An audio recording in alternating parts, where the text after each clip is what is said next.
ሰላም ጤና ይስጥልን ተመልካቾቻችን ከአንከር ሚዲያ ዝግጅት ክፍል ያክብሮ ሰላምታችንን እናቀርባለን። የዕለቱን ዜናዎች ይዤ ቀርብ ያለው መሳይ መኮንን ነኝ።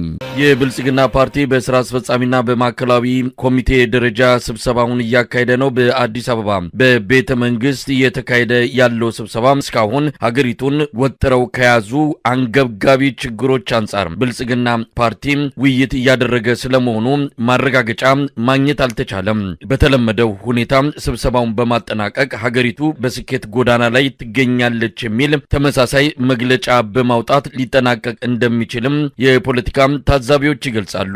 አብይ አህመድ የማዕከላዊ ኮሚቴ አባላትን የኮሪደር ልማትን በማስጎብኘት የስብሰባው አጠቃላይ መንፈስ ከልማትና ከስኬቶች ጋር የተያዘ ሊሆን እንደሚችል ከወዲሁ እየተገለጸ ይገኛል። ይህ በእንዲህ እንዳለ ብልጽግና ፓርቲ የሀገሪቱን አንገብጋቢ የደህንነትና የሰላም ችግሮች ከመወያየት ይልቅ ሀገሪቱ በቁጥጥሩ ስር እንዳለች አድርጎ በተለያዩ የጸጥታ አመራሮች በኩል የሚገልጸው መረጃ አሁንም እንደቀጠለ ነው። የብልጽግና ፓርቲ ስብሰባ በሚቀጥሉት 2 ቀናት ውስጥ ይጠናቀቃል ተብሎ ይጠበቃል። በጉዳዩ ላይ የዘውትር ተሳታፊያችን ጋር ቆይታ እናደርጋለን። እንግዲህ ብልጽግና ፓርቲ እዚህ ወቅት ላይ ስብሰባ ሲቀመጥ ሀገሪቱን ሰንገው የያዙ በርካታ ችግሮችን አንስቶ ይነጋገራል ተብሎ ሲጠበቅ፣ ነገር ግን አሁን በሚወጡ መረጃዎች ምንም የተለየ ነገር እንደሌለ እንደተለመደው በስኬት ተንበሽብሸናል፣ ጥሩ አቅጣጫ ላይ እንገኛለን የሚል ምክክር እየተደረገ እንዳለ ነው የሚገለጸው። ሀገሪቱ በሰላምና ደህንነት በኢኮኖሚ በአጠቃላይ ቀውስ ውስጥ እንዳለች ይታወቃል። ብልጽግና ፓርቲ የማይቆጣጠራቸውና የማያስተዳድራቸው ክልሎች እየጨመሩ በመጡበት በዚህ ወቅት ላይ ይህ ወሳኝ ስብሰባ ተደርጎ በብዙዎች ዘንድ ቢጠበቅም አሁን የሚወጡ መረጃዎች እንደሚያሳዩት ከሆነ ደግሞ በተለመደው ሁኔታ ስብሰባው የሚጠናቀቅ እንደሆነ የሚያሳዩ ናቸው። ምን ማለት ይቻላል? ብልጽግና ፓርቲ እንግዲህ የመጨረሻው ምዕራፍ ላይ የደረሰ ነው የሚመስለው። በሚታዩ የተለያዩ ክስተቶች አንጻር ብልጽግና ፓርቲ ወሳኝ የሆነ ስብሰባ ይቀመጣል ተብሎ ነበር በብዙዎች ዘንድ የተገመተው። ሀገሪቱ ከእጅ ወጥታለች፣ ብዙ ነገሮች አምልጠዋል። ነገር ግን አሁንም ስኬትና ጥሩ አቅጣጫ ላይ ነን የሚሉ መገለጫዎች ተይዞ ነው እንግዲህ በስብሰባው ላይ እየተንጸባረቁ ያሉት ሀሳቦች። ምን ማለት ይቻላል? እንግዲህ ሀገሪቱ ብቻ ሳትሆን ራሱ ብልጽግና ፓርቲ እስከዛሬ ድረስ ገጥሞት የማያውቅ በታሪክ ገጥሞት የማያውቅ ችግር ከፓርቲዎች ሁሉ በታሪክም የኢትዮጵያ ባሳለፈችባቸው የዘመናዊ ያገዛዝ ዘመን ውስጥ ተከስቶ የማያውቁ ችግሮች ናቸው አሁን እየደረሱ ያሉት። ነገር ግን ብልጽግና ፓርቲ አይኑንም ጨፍኗል፣ ልቡንም ጨፍኗል። ልክ እንደ ፈርዖኑ እንደ ግብፁ ንጉስ የእስራኤልን ሕዝብ ልቀቅልኝ ብሎ እግዚአብሔር እንኳን ሲያስገድደው ልቡ ደንድኖ አለቅም ብሎ በጣም ብዙ መከራ እንደደረሰበት ፓርቲውም የብልጽግና ፓርቲም አሁን በስብሰባ የሚፈታው ችግር አይደለም ያለው። በጉልበት ካልሆነ በስተቀር ሊለቅ አይችልም። ያው ስብሰባው እንደተለመደው ማለት ይቻላል አቅጣጫዎችን ተወያይተን በኢትዮጵያ አጠቃላይ ሁኔታዎች ላይ ተወያይተን አቅጣጫ አስቀምጠናል ብሎ እንደሚወጣ ምልክቶችን እያየን ነው። ለስብሰባ የመጣ ሀገርን ኢትዮጵያን ሙሉ አስተዳድራለሁ ያለ የብልጽግና ፓርቲ ልክ ከሌላ ሀገር እንደመጣ የመንግስት ባለስልጣን ወይም የሌላ ሀገር የሉካን ቡድን እንደመጣ አድርጎ በኮሪደር ልማትና በችግኝ ተከላ ነው እያወጣ እያስጎበኛቸው ያለው። ስለዚህ ይሄ ነገር ለጉዳዩ ምንም ኢትዮጵያ ውስጥ የተፈጠረውን ችግር ምንም መፍትሄ ሊሰጥ እንደማይችል ከወዲሁ ምልክቶችን እያሳየን ነው። እንግዲህ የለመደውን ነገር ነው የሚያደርገው። በታሪክም መሳይ እንደው በጣም ወደኋላ ተመልሰን ስንመለከት ንጉስ ኃይለ ሥላሴ በመጨረሻቸው ዘመን ኢትዮጵያ ፈርስ የልጅ እንዳልካቸውን ወደ ሹመት ማምጣት ጥያቄ ሲቀርብለት ለኢትዮጵያ መልካም ከሆነ እኔ ስልጣኔን እለቃለሁ ነው ያሉት። እንግዲህ ንጉስ አይከሰስ ሰማይ ይታረስ በሚባልበት ዘመን ከሀገርን ያልበልጥም ብለው በቮልስዋገን መኪና ወጣው ነው የሄዱት። በሁለተኛ ደረጃ መንግስቱ ኃይለማርያም በመጨረሻው ዘመናቸው ጊዜ ከኤርትራ ተገንጣዮችና ከትግራይ ህወሓት ኃይሎች ጋር ድርድር በሚቀመጥበት ጊዜ እነዚህ ሰዎች ሀገርን የመገንጠል ፍላጎት እስከሌላቸው በሀገር አንድነት ደረጃ ምንም ድርድር ጥያቄ የማያቀርቡ ከሆነ ለኢትዮጵያ አንድነት ስልጣኔን እለቃለሁ የሚል በሚዲያ ራሱ ወጥቶ የተናገረው ሁኔታ ነው ያለው። ብልጽግና ስርዓትና በተለይ በዋናነት ፓርቲውን የሚመራው ጠቅላይ ሚኒስትሩ ግን ከስልጣኑ ሌላ ኢትዮጵያን በምንም ተአምር አስቀድሞ አያውቅም፣ በታሪክም እንደተመለከትነው። ስለዚህ እያደረጉ ያሉት ስብሰባ ውጤቱ ከወዲሁ የሚገመት ነው ማለት ይቻላል። እንግዲህ ይሄ ስራ አስፈጻሚ በኮሪደር ልማት ጉብኝት ራሳቸው ቀን ተሌሊት የሚያድሩበት የሚውሉበት የኮሪደር ልማት ወይም የችግኝ ተከላ ብሎ የሚዞሩበት አካባቢ ለ2 ዓመትና ለ1 ዓመት ሲሰሩት የነበረውን ስራ ራሳቸውን እንደ ጉብኝት ብሎ ማስወጣት የሀገሪቱ አጠቃላይ ወታደራዊ ክሳራ፣ የረሃብ አደጋ፣ የአንድነቱ የኢትዮጵያው የነበረው የአንድነት ጥንካሬ ላልቶ ባለበት በዚህ ሰዓት ኢትዮጵያ ዛሬ ትፍረስ ነገ ትፍረስ እየተባለ የኢትዮጵያ ጭንቀት ላይ ባለበት ሰዓት ስለ ኮሪደር ልማት ቁጭ ብሎ መወያየትና የኮሪደር ልማትን ጉብኝት ይዞ መውጣት እጅግ በጣም አሳፋሪ ነገር ነው ማለት ይቻላል። ግን በአጠቃላይ የሚጠበቅ ነገር ከስራ አስፈጻሚ የሚጠበቅ ነገር የለም።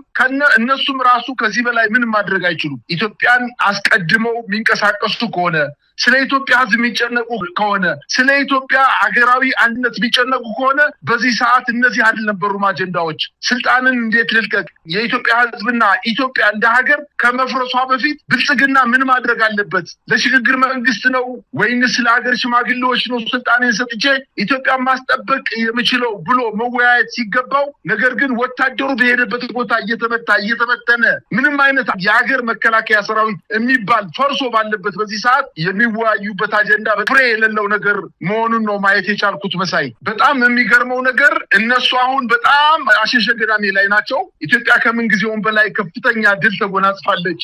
የሀገር ሰላምን የሚረብሹ ኃይሎች ተመተው በየጉራንጉሩ ወድቀዋል። በምርትም ደረጃ የኢትዮጵያ መንግስት ከየት ጊዜ በላይ በስንዴ ምርት ራሱን ችሎ ወደ ውጭ ያቀርባል እያለ ባለበት ሰዓት የተለያዩ የቡና የሰሊጥ የምናምን እዚህ ውጭ የሚላኩ ቅመማ ቅመሞችን ልከን ይህን ያክል ቢሊዮን ብር አግኝተናል፣ በቱሪስትም ይህን ያክል ወጪ አግኝተናል ብለው አገሪቱን ፍጹም ሰላም እንደሆነች አድርገው እየሰበኩ ባለበት ሰዓት የእንግሊዝ መንግስት ደግሞ በውጭ ጉዳይ ሚኒስትሩ አማካኝነት ለዜጎች የጉዞ ማስጠንቀቂያ መስጠቱ አገሪቱ ሰላም እንዳልሆነች የሚያሳይ መረጃ ነው የለቀቀው። ከአዲስ አበባ ውጪ ዜጎቹ በኢትዮጵያ በየትኛው አቅጣጫ ጉዞ እንዳያደርጉ፣ በተለይ ደግሞ በዋናነት ወደ ሐዋሳ በሚወስደው መንገድ ወደ ጉጂና ቦረና ዞኖች እንዲሁም ከአዲስ አበባ በስተሰሜን ቀጠናዎች የሰላሌና የደብረ ብርሃን እንዲሁም የአምቦ ቀጠናዎች ላይ ያጠቃለለ የጉዞ ማስጠንቀቂያ በመስጠት እንዲሁም በኢትዮጵያና ኬንያ ድንበር አካባቢ ምንም አይነት እንቅስቃሴ እንዳይደረግ በማለት በሶስት አቅጣጫዎች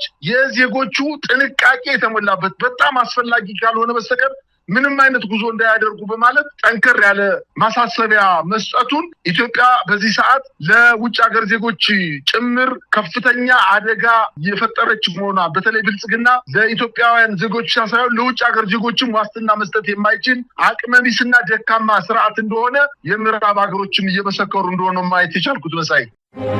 በጣም አመሰግናለሁ። ፋኖ ማርሸት ፀሐይ አማራ ፋኖ በጎጃም የህዝብ ግንኙነት ኃላፊ። ሰሞኑን የአማራ ፋኖ በጎጃም በይፋ ተመስርቷል። እንቅስቃሴያችሁ በተጠናከረ ሁኔታ እየተካሄደ እንዳለ እየሰማው ነው። እስቲ ምን ላይ ነው ያላችሁት? ውጊያ ላይ ያለ ነው። በጣም ከፍተኛ ትንቅንቅ እያደረግን ያለ ነው። በአሁኑ ሰዓት የአማራ ፋኖ በጎጃም ከተመሰረተ ዛሬ 4ኛ ቀኑ ነው። 3 ቀን ሙሉ ግን ያልተቋረጠ ውጊያ እየተካሄደ ነው። ጎጃም ውስጥ ከ15 በላይ የውጊያ ቦታዎችን አካሂደናል። ከ15 በላይ ድል ተቀዳጅተናል። በመራዊ፣ በደቡብ ሜጫ፣ በፈረስቤት፣ በቋሪት፣ በቲሊሊ፣ በዳንግላ፣ በአዲስ ቅዳም፣ በጎንቻ፣ በሌሎችም የምስራቅ ጎጃም አካባቢዎች ሮቡ ገበያ ስናንን ጨምሮ በበርካታውን ባልጠቀስኩልህ ቦታዎች ከፍተኛ ትንቅንቅ እየተደረገ ይገኛል በአሁኑ ሰዓት። ምናልባት ማርሸት ይሄ አዲስ ጥቃት በአገዛዙ ተሰንዝሮ ነው? በምን ምክንያት ነው በዚህ መጠን በእነዚህ ሁሉ አካባቢዎች በተመሳሳይ ጊዜ ውጊያ እየተካሄደ ያለው? ከአገዛዙ በመጣ ጥቃት ወይስ በእናንተ በኩል በተወሰደ እርምጃ ነው?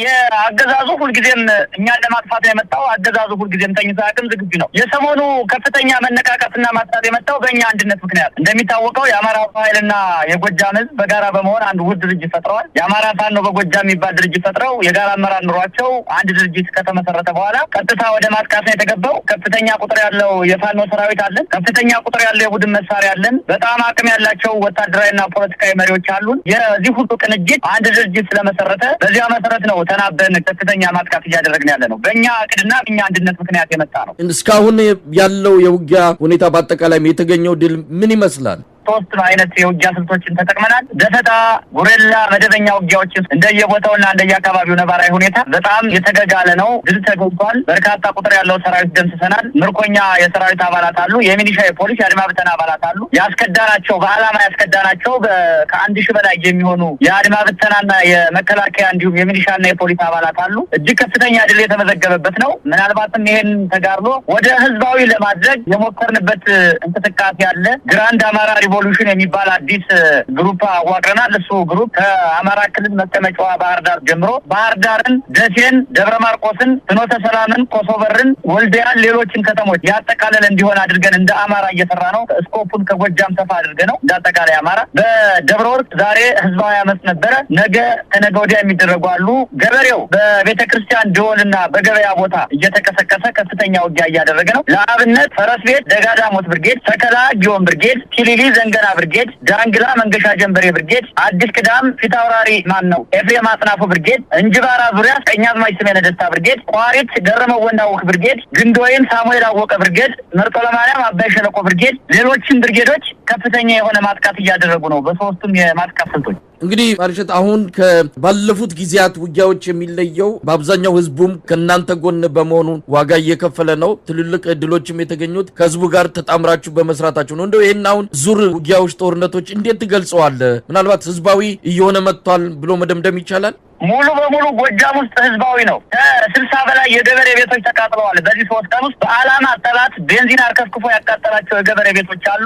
ምንም ውጊያ በሌለባቸው ቀጠናዎች በቡሬ፣ በወንበርማ፣ በደቡብ ሜጫ ገርጨጭ፣ በቋሪት ጠላት በአላማ ቤንዚን አርከፍክፎ በአብሪ ጥይት ጭምር የገበሬ ቤት አቃጥለዋል። ይህ ተሸንፎ ሲሸሽ ያደረገው ነገር ነው። ህዝቡም ይሄ ወራሪ ኃይል ከአካባቢው መውጣት እንዳለበት ገብቶ ሴት ወንዱ ከገጀራ ጀምሮ እስከ ቡድን መሳሪያ ድረስ እየታጠቀ በህዝባዊ ማዕበል ነው እየተዋጋን ያለ ነው። ህዝባዊ ሆኗል። 100% ህዝባዊ ማዕበል የተነሳበት ጦርነት ሆኗል። ወደ ህዝብነት አለ። እንግዲህ በአሁን ሰዓት በውጊያ ላይ ያላችሁ ነው ያገኘው። ምናልባት ዛሬ ነገ ከነገ ወዲያ አዳዲስ ነገሮች እንደምንሰማ እንጠብቃለን። እንደው በአጠቃላይ በአገዛዙ ላይ የደረሰውን ኪሳራ እንዴት መግለጽ ይቻላል? በሰው ኃይል፣ በመሳሪያ፣ በተለያዩ መልኩ መገለጽ የሚችል ነው ኪሳራቸው። እስቲ ምን ማለት ይቻላል? በሶስት ነገር ነው የሚገለጸው። የመጀመሪያው በፖለቲካ ነው የሚገለጸው። እንደሚታወቀው የአማራ ፋኖ ነው የሚዋጋው ለድንበር አይደለም፣ ለፖለቲካ ትርፍ ነው የሚዋጋው፣ ለስልጣን ነው የሚዋጋው። አገዛዙ ሁልጊዜ አዲስ ቦታዎችን በለቀቀ ቁጥር፣ በአዲስ ኦፕሬሽን ስልት በተጠቃ ቁጥር ፖለቲካዊ ኪሳራ እየደረሰበት ነው የሚሄደው። ስርዓቱ አገር መምራት እንደማይችል ከዚህ በፊት በተደጋጋሚ